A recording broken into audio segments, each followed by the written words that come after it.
মায়ের পেটেই যে 4টা শব্দ সন্তানের খুব প্রিয়। 1. বাবার কণ্ঠস্বর। জন্মের আগেই সন্তান বাবার কণ্ঠ চিনতে পারে। নিয়মিত কথা বললে সন্তান পায় ভালোবাসা আর নিরাপত্তার অনুভূতি। বন্ধন গড়ে ওঠে শুরু থেকেই। 2. মায়ের হাসি।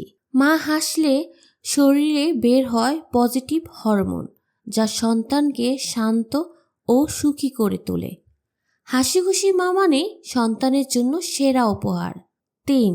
প্রাকৃতিক শব্দ। সমুদ্রের ঢেউ, পাখির ডাক, পাতার মর্মর, এই শব্দগুলো সন্তানের হার্টবিট শান্ত রাখে, ব্রেন ডেভেলপমেন্টের সাহায্য করে। তাই নবজাতকরা এই শব্দে সহজেই শান্ত হয়।